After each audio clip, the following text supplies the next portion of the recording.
In a packed federal courtroom live-streamed to over 62 million Americans, Congresswoman Jasmine Crockett is ambushed. Justice Clarence Thomas, cloaked in silence and power, strips her of her seat and bans her from holding public office for a decade. No trial, no evidence, not a single word in her defense. But 5 minutes later, everything changes. Crockett reaches into her briefcase and pulls out a sealed envelope. What's inside will detonate the courtroom and ripple across the nation. Hidden luxury gifts, concealed relationships, and judicial rulings that now reek of backroom deals. The judge is rattled. The country is watching. And the foundation of American justice begins to crack. What did Jasmine say that made the most powerful man in the room fall silent? Stay with us. This story is worth every second of your time. It was just after 8:15 a.m.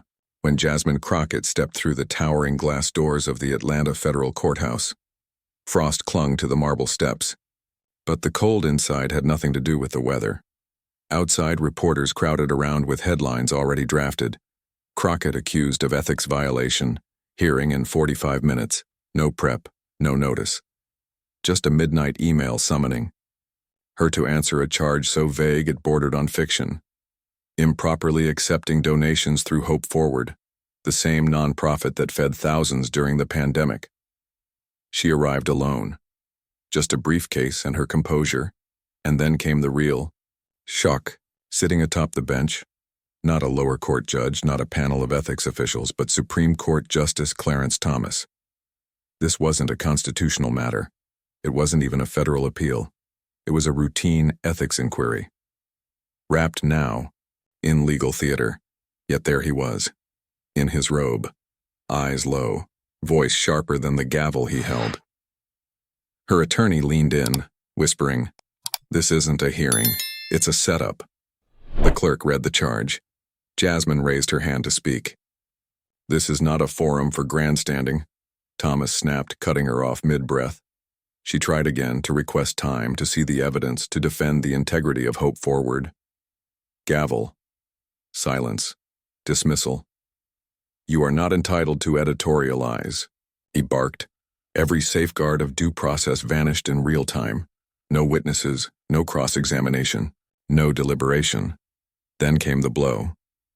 "It is the decision of this court," Thomas declared, "that Representative Jasmine Crockett is hereby suspended from her office and barred from seeking or holding elected office for 10 years. No emotion. No pause. Just a verdict delivered with surgical cruelty. Gasps rippled through the gallery. A woman spilled her coffee. A man stood up and shouted, "This is insane," before being dragged out. But Jasmine didn't flinch. No tears, no words. Just stillness, measured and defiant. Because she knew something the court didn't. This wasn't the end of her story. It was the beginning of theirs. Outside, headlines exploded. Crockett silenced. Thomas delivers stunning blow. Power. Protecting power. And buried deep in the noise, one line from a Georgetown law professor cut through. This wasn't a legal proceeding. It was a warning to anyone who challenges wealth, comfort, or legacy. What Jasmine had just endured wasn't justice. It was humiliation by design. But beneath her quiet exit, something dangerous was brewing. Something that no bench, no robe, no billion-dollar alliance could contain. Just as the gavel's echo faded and the court recessed, Justice Thomas leaned forward, not to close the hearing, but to humiliate her. "You are not here because you serve the people," he said. "You're here because of partisan privilege, because your party protects its own." The words hung in the air like a stain that couldn't be scrubbed clean. The room didn't freeze out of respect, it froze because everyone knew what had just happened. But Jasmine didn't react. She blinked once, folded her hands, stayed still. And in that stillness, memory returned. She was 16 again. No cameras, no courtroom, just flashing lights and a sidewalk in Highland Park. She had just finished a double shift, fries in hand for her younger brother. 2 patrol cars, no questions, just hands on her arms, "You don't belong in this neighborhood," one officer said. They shoved her into the cruiser. No warrant, no charges, just silence and fear.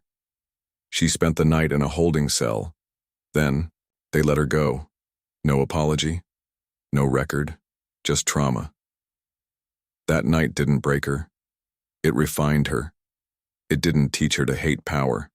It taught her how to read it, how it hides, how it speaks, how it lies. That's why she went to law school. Not to wear the robe, but to confront those who did. She defended the voiceless. She fought the cases no one else would. While others raised millions from super PACs, she raised something stronger. Hope. And now the man who spent decades among billionaires dared to call her privileged. She didn't speak, because any words would have made it smaller. Her silence wasn't surrender. It was calculation. Because what Clarence Thomas had just done wasn't a verdict. It was a mistake. And mistakes have consequences. As the room rustled with the false calm of recess, something passed under the table. A gold envelope, slim, deliberate, brushed against her fingers. Marcus Hale, longtime ally. No eye contact, no words, just purpose. Jasmine slid it beneath her notepad. Unreadable. When the court recessed, clerks buzzed. Reporters whispered. But she didn't move. Her fingers opened the seal. Inside, not allegations, evidence. The first page, a clean ledger. Private lodging, Amalfi Coast, $56,800, paid by H. Crow. Next line, tuition, great-nephew, $13,000, no disclosure filed. Then, Patek Philippe luxury watch, $71,000, hand-delivered. No rumors, no speculation. Just names, dates, signatures, and then, on the final page, a red box, thick ink, bold type. Timeline cross-reference, 7 Supreme Court rulings, direct financial benefit to Harlan Crow. Holdings and affiliate gifts had been documented, each one surfacing within 10 to 14 days of a ruling she had questioned. Jasmine Crockett leaned back slowly, the weight of truth settling over her like armor. It was stunning, yes, but also familiar. She had seen injustice. She had lived it. But this was rot. Institutional rot, cloaked in black robes and ancient precedent. She scanned the courtroom. Cameras were still on. America was still watching. They had seen a woman silenced. A verdict rushed. A lifetime's work condemned in under an hour. What they hadn't seen yet was power caught red-handed, and Jasmine wasn't the kind of woman to let truth die in silence. Now armed with proof, cold, documented, devastating, she didn't rise for redemption. She rose for something far more dangerous, clarity. When the court reconvened, the air was different, thicker. The gavel struck once, sharp, irritated. The murmurs died on cue. Jasmine stood slowly, deliberately. She wasn't addressed, but she didn't need permission. Her hand stayed at her sides, her spine unyielding. She looked forward, not at Justice Thomas, but beyond him, as if speaking to the nation itself. "Your Honor," she said, her tone even, each syllable solid, "I respectfully request to make a brief clarification regarding the record and the implications made about my character." There was no plea in her voice, no tremble, only gravity. Justice Thomas didn't respond right away. He adjusted his glasses, eyes flicking toward the press gallery. Over a dozen reporters stared back, phones raised, pens poised. The pressure was no longer abstract, it was here, real. It wasn't just her anymore. It was public. He cleared his throat. "This proceeding is concluded," he said flatly, resting his hand near the gavel. "There is nothing more to add." Jasmine didn't flinch. She didn't argue. She said one line, quiet, surgical.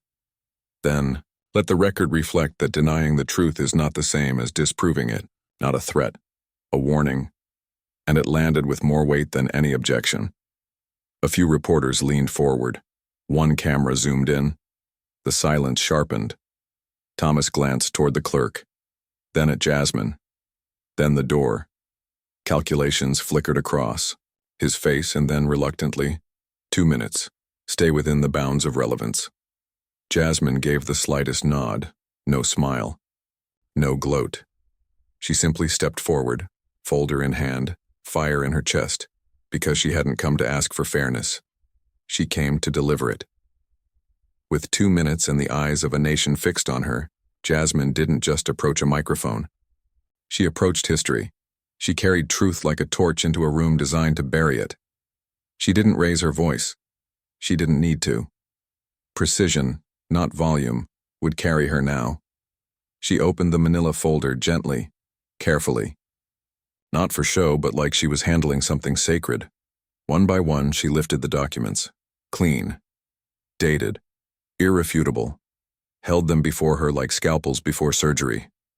"Your Honor," she began, calm but unshakable. "I've been accused of accepting lawful donations from a nonprofit that feeds children, funds housing, and uplifts neglected communities. For that, I was condemned, without defense." She held up the next page. "But what I hold here are records of undisclosed gifts received by a sitting Supreme Court justice, from private billionaires with direct interests in federal rulings." That sentence didn't fall.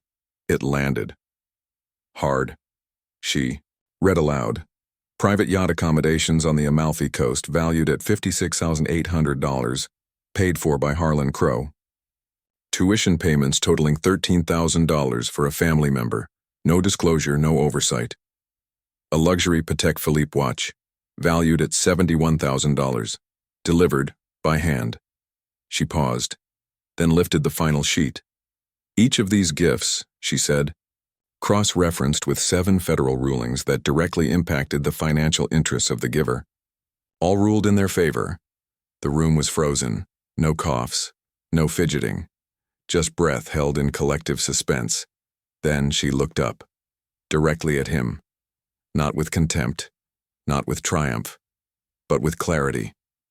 "Your Honor," she said, each word precise as a chisel-breaking marble, "if I can be disqualified for documented contributions used for public good, then let me ask you, with full respect to this institution, who investigates the justice who receives private luxury from those who benefit by his hand?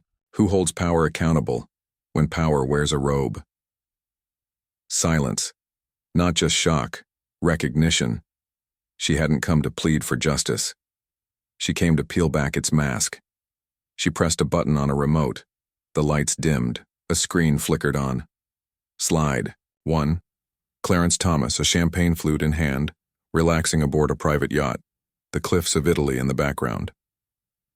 Slide 2. A court docket, dated the same day, Thomas v. Crow Holdings. The juxtaposition needed no narration. Slide 3. A spreadsheet, clinical, brutal, 7 rulings, 5 years. Everyone aligned with the interests of Harlan Crow, every single one, and everyone coinciding with a gift, flights, lodging, tuition, even the $71,000 watch. "These aren't coincidences," she said. "They're data points, and when the highest court becomes indistinguishable from the favors it receives, when we are no longer governed by law, we are governed by arrangements." She turned to the court. "Mr. Reuben Glassman, please step forward." A man in a gray suit rose. No robe. No badge. Just the look of someone stepping out of the shadows. He approached the mic. "I was Justice Thomas's records coordinator," he began, voice tight. "In mid-2021, I was instructed to remove flight manifests and calendar entries linking the justice to properties owned by Harlan Crow." He looked up. I refused. A week later, my access was revoked. A month later, I was gone. No explosion, no shouting, just the collapse of silence. Even the guards who had glanced past Jasmine hours ago now stood still, unsure. She didn't gloat. She didn't move. Then she turned, not to the audience, not to the press, but to the one man who hadn't spoken. Clarence Thomas. He no longer leaned forward. He had retreated, physically, spiritually, into his chair, his knuckles white on the armrests, his gaze flickering, unfocused, and from the back of the room a voice cut through the stillness. Your Honor, is there anything you'd like to say? No answer. Not even a blink. Just the sound of breath caught somewhere between shame and silence. And in that moment, what had once been unthinkable now sat heavy in the air, that the man behind the robe had finally been seen. The robe might finally be the one on trial. Justice Clarence Thomas shifted stiffly in his chair, or at least tried to. His fingers gripped the bench's edge, not out of poise, but preservation, clutching at an authority that had long gone unchallenged. But authority only works when people still believe in it. That belief was evaporating fast. The room had changed. The silence that once followed the echo of his gavel now belonged to Jasmine Crockett. This courtroom was no longer a stage for sentencing. It had become a mirror. And the reflection staring back at Thomas was unraveling. He cleared his throat. The sound barely registered. Even the court officers, trained to preserve order, stood, uncertain, not awaiting instruction but watching history teeter. Then, like the sharp crack of a fault line, Deputy Counsel Renone's voice cut through the silence. She rose from the government's table, badge visible on her blazer, and said, with unmistakable clarity, "Madame Clerk, pause the session. The Department of Justice requests immediate adjournment pending review of newly submitted materials. No sidebar, no motion filed, just authority, real, grounded, immediate." Thomas looked at her, not to contest, but to comprehend. For the first time in decades, the balance had tilted, and it no longer tilted his way. Renone continued, voice level and direct. In light of recent testimonial disclosures, we are initiating a federal ethics investigation into potential violations of judicial conduct. There were no gasps. There didn't need to be. The moment carried its own gravity. Furthermore, she added, the department finds no merit in the charges against Congresswoman Crockett. The record shall reflect that all allegations are nullified. Jasmine didn't move, didn't blink. She simply closed the folder in front of her with calm finality. She didn't gloat. She didn't need to. Her stillness weighed more than any verdict. Thomas remained seated, longer than comfort allowed. The cameras zoomed in slightly as his hands slipped from the bench to his lap. He looked around, not with the calm detachment of a senior justice, but with the dazed awareness of a man who no longer recognized the room he once ruled. His mouth opened, then closed. No words came. There was nothing left to defend and nowhere left to stand. And so, without asking to be dismissed, without issuing remarks, without salvaging pretense, Clarence Thomas rose. But it wasn't the rise of a man in command. It was the reluctant, heavy ascent of someone walking away from something already lost. He turned his back on the bench, on the courtroom, on the country he'd once claimed authority over, and stepped down, every step recorded, every movement archived. The cameras did not blink. Neither did the nation. Behind him, no one moved. Jasmine remained still, a sentinel in her seat. Her legal team watched in reverent silence. The clerk's fingers hovered above the keys. The guards by the doors stayed frozen. Only the soft scrape of leather soles on marble tile broke the air, as the justice, once untouchable, walked out. Not as a symbol, not as a hero, not even as a villain. Just a man stripped of the illusion that once cloaked him, and the cameras kept rolling. Accountability, long a stranger in that room, had finally shown its face. Not as vengeance, not even as triumph, but as undeniable consequence. As the doors closed behind Clarence Thomas, the silence lingered. A silence filled with everything he didn't say. Then slowly, all eyes turned, not to the bench, but to the woman who never needed it. Jasmine Crockett didn't stand. She didn't need elevation. Her voice rose, clear, steady, unshaken, cutting through the air like steel through smoke. "Let me be clear," she began, her gaze sweeping the room, not for approval, but for accountability. "I'm not here to replace him. I don't want that chair, its weight, its shadow, or its legacy." She leaned forward, her tone intimate, daring the institution to look in the mirror. "I just want to live in a country where that chair, any chair, can't be bought with private jets, handwritten checks, and silence disguised as tradition. She didn't flinch, she didn't blink, because justice should never wear a price tag. Each word landed like a ruling. And respect for the law should come from the people it protects, not the donors it serves. No one moved. No one dared. In that moment, Jasmine wasn't speaking to the court. She was speaking to the country, to everyone who had ever wondered if speaking truth to power was worth it. Now, they had their answer, and Jasmine didn't pause to revel. She moved to do what no one expected, rebuild, still seated at the defendant's table, now transformed into a platform of truth. Jasmine took a breath, not of relief, but of resolve. She looked past the cameras, past the staff, past the stunned officials. She looked straight at the stenographer, at the observers in the second row, pens scribbling, history being recorded in real time. "I request the following be entered into the official record," she said. Her voice deepened. "First, a federal statute mandating all judges, state and federal, publicly disclose all gifts, trips, and financial favors quarterly, not annually, not selectively. Every dollar, no exceptions." There was no request in her tone. Only demand. Second, a whistleblower protection clause for members of the judiciary. We protect those who expose corruption in corporations and Congress. Why not the courts? Third, the immediate formation of an independent judicial oversight council, fully funded, bipartisan, outside the executive branch's control, because power without scrutiny isn't justice, it's royalty in disguise. A ripple passed through the gallery, not scandal, but stunned clarity. No one in memory had spoken, it so plainly, and in the room where truth most often bowed to decorum. Jasmine didn't flinch. The silence that followed felt holy. 2 Senate aides began transcribing her words verbatim into draft legislation. The court recorder looked to the acting moderator. He nodded. Let it be entered. No objections.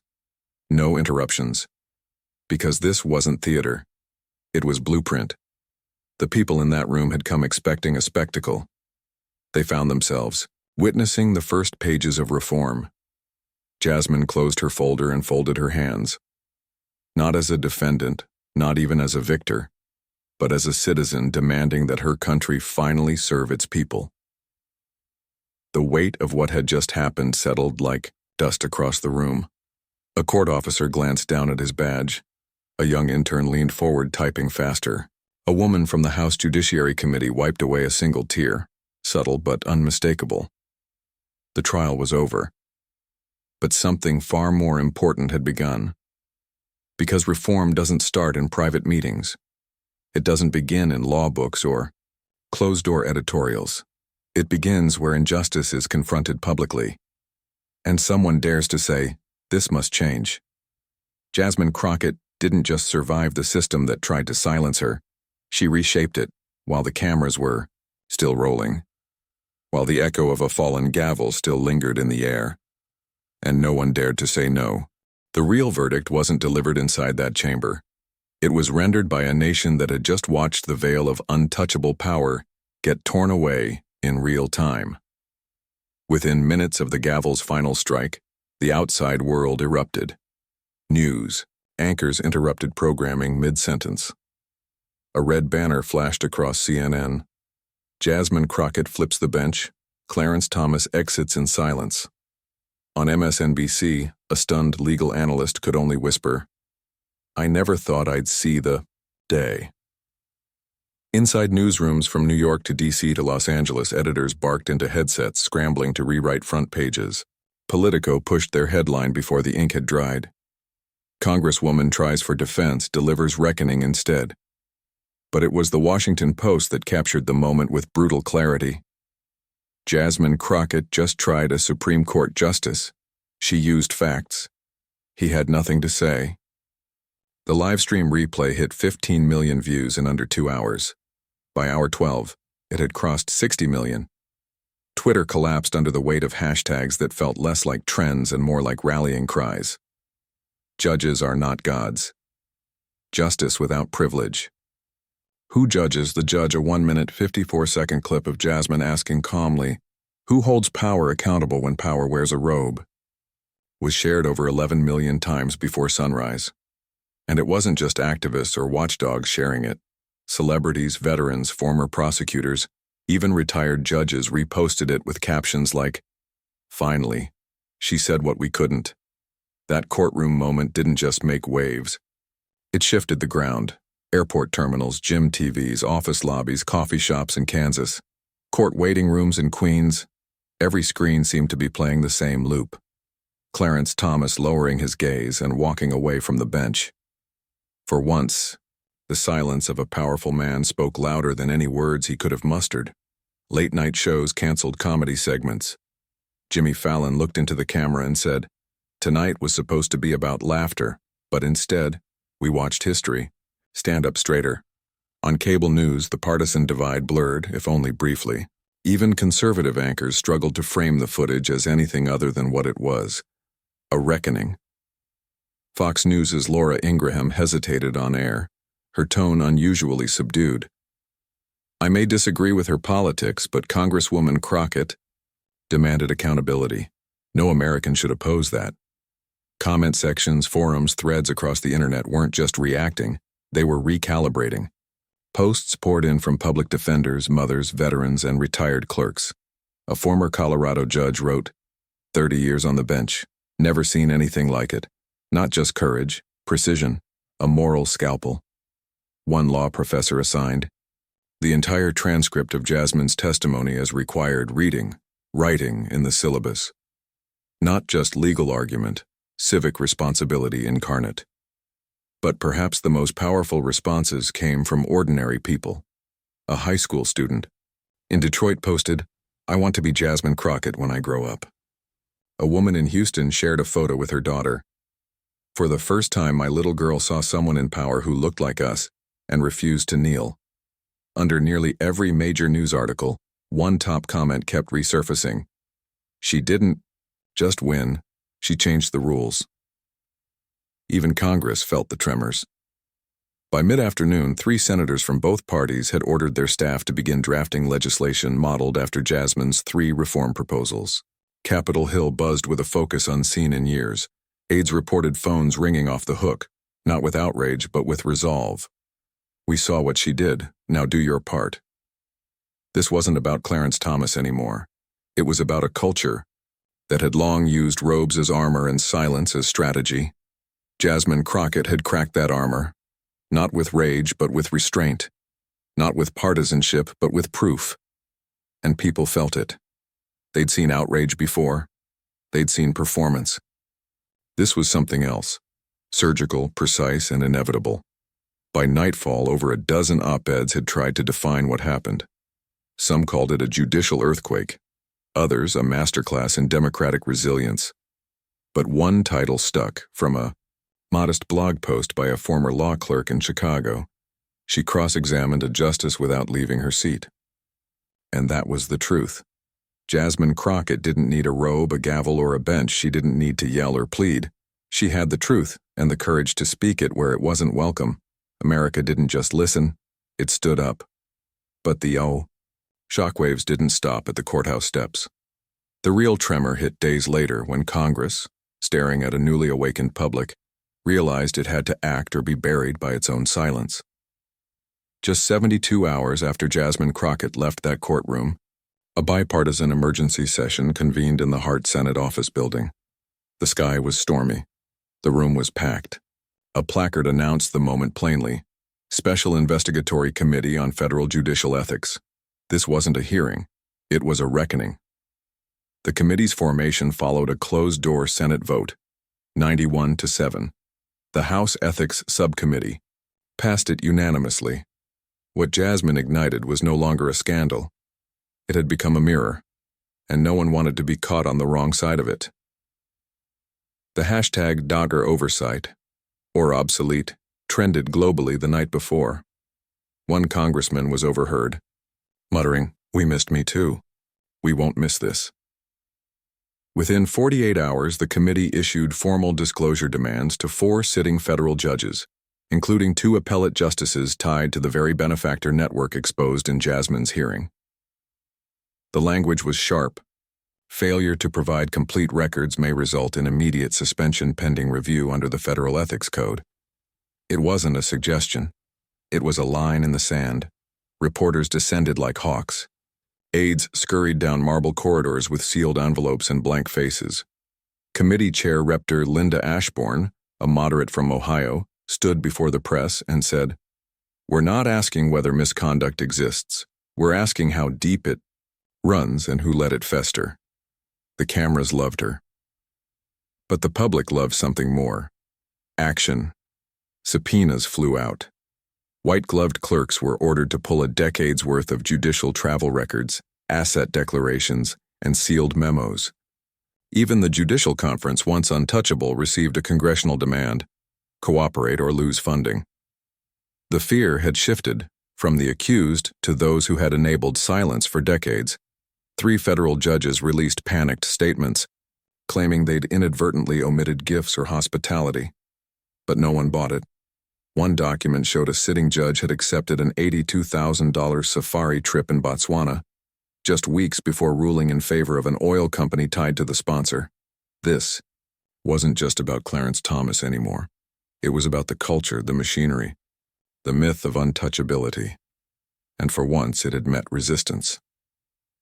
Jasmine Crockett didn't hold a press conference. She didn't tweet. She declined all interviews. Instead, she returned to committee hearings, housing forums, town halls, same muted suits, same plain leather folder, same unwavering precision. When asked by a young intern what she thought about the investigation, she simply said, "I'm glad the silence is finally broken." They were watching her. But she knew this wasn't about her.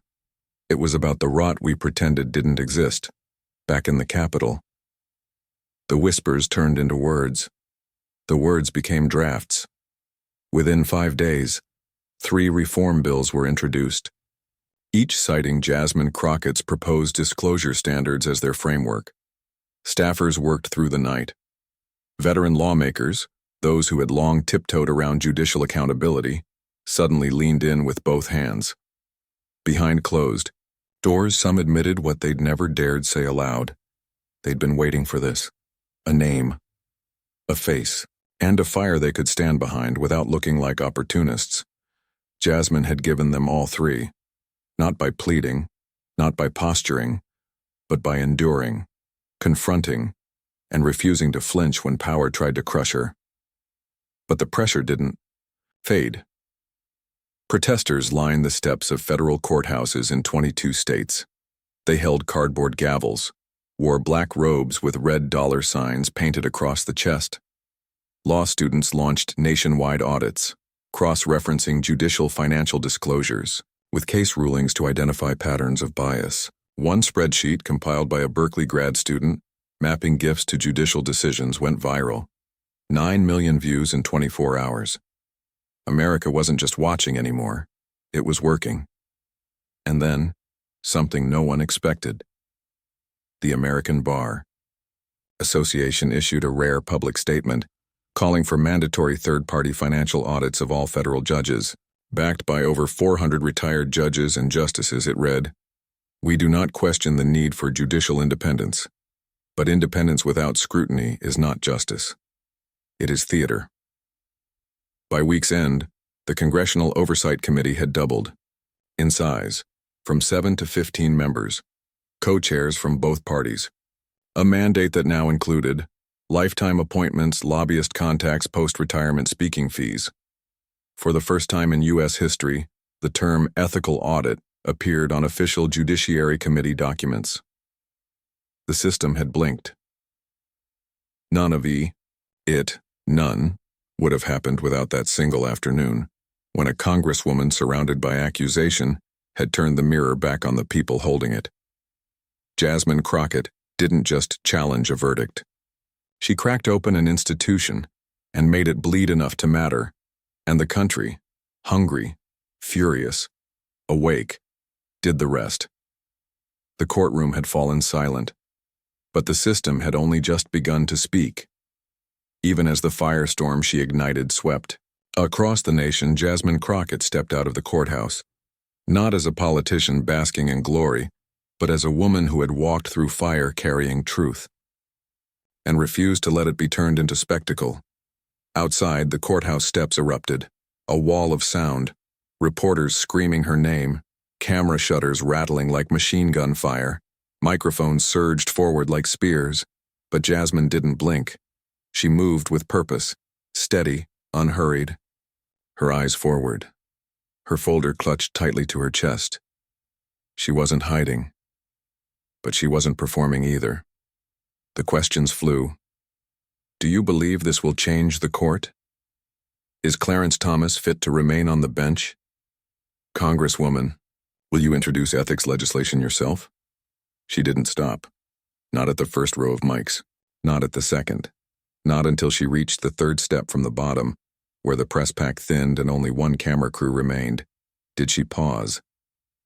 A young CNN reporter leaned forward. No shouting, just reverence. Congresswoman Crockett, what did this moment mean to you? Jasmine turned, just for a breath. The chaos softened, flashbulbs dimmed, no grin, no gloat, just exhaustion forged into resolve. She answered, I didn't come here to win. I came to end the things we let live in the dark, the things we don't name but still let hold power over us. That ends now. No follow-up, no applause, just silence. Not the silence of indifference, the silence of truth landing. She turned, descended the final steps, walked into the street, no entourage, no handlers, just the quiet force of someone who had told the system, you don't get to pretend anymore. Jasmine Crockett had no interest in being remembered for a moment. She cared about the aftermath, and what came next proved it. Exactly. 7 days after the hearing that cracked public trust wide open, a sealed envelope arrived at the Office of Legislative Counsel. Typed across the front, Judicial Transparency Act of 2025, no branding. No theatrics, just a new fight, on her terms. It wasn't written by consultants, not massaged by donors. Jasmine had drafted every word, alone, after the cameras had left. Fueled not by headlines, but by conviction. Its language was unflinching. Quarterly disclosures of all gifts and financial favors. Lifetime bans on accepting benefits from litigants or lobbyists. Mandatory ethics audits by an independent oversight council. Reporting to Congress, not the executive branch months earlier. Such a bill would have been laughed off as naive. Now it was undeniable. Within 6 hours, the signatures began to arrive. First the progressives, then the centrists. Then, shockingly, a Republican from Utah, a moderate from Pennsylvania. By nightfall, both parties had signed on as co-sponsors. Not symbolic, strategic. The line had been crossed. Jasmine's call for accountability had broken through the partisan firewall. This wasn't politics anymore. It was necessity. The Judiciary Committee fast-tracked it for markup. Hearings were, scheduled before the week's end. Even the most jaded congressional aides admitted they'd never seen a reform bill move this fast, without a body count. But this had been a tragedy. Just one we finally chose to witness. The New York Times headline ran full width that Sunday. From defendant to architect, Crockett's reform sparks bipartisan firestorm. The piece opened with what millions already knew, what was expected to be. A career-ending hearing has become the foundation of the most significant judicial reform push in 2 decades. Editorials followed. Boston Globe, the most meaningful post-Roberts judicial bill in memory. Atlanta Journal-Constitution. Jasmine Crockett, the reluctant firestarter of a legal reckoning. Cable news couldn't keep up. Segments exploded, not about whether reform would happen, but about how quickly Jasmine's bill had made it inevitable. Across the country, the public responded, 3 million signatures on an online petition in support of the act. In 4 days, town halls packed to capacity, viral footage of high schoolers in Newark chanting, Crockett's Law now. This wasn't a political moment. It had become civic education. And Jasmine? She never changed her tone. No slogans, no grandstanding. When asked if she believed the bill would pass, she simply said, "If it doesn't, we'll reintroduce it.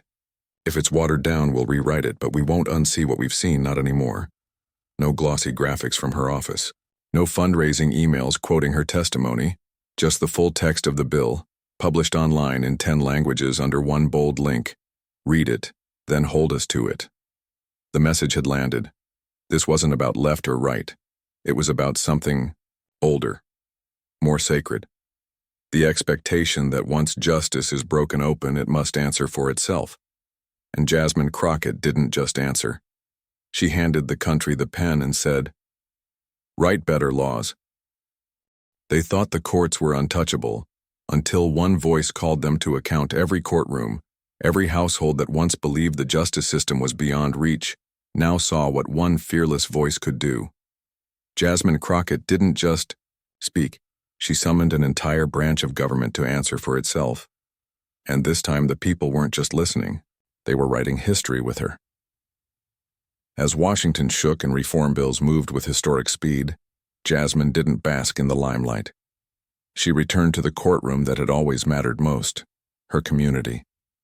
She was back in Texas before the headlines cooled, her name still trending, her words still echoing through newsrooms and law schools.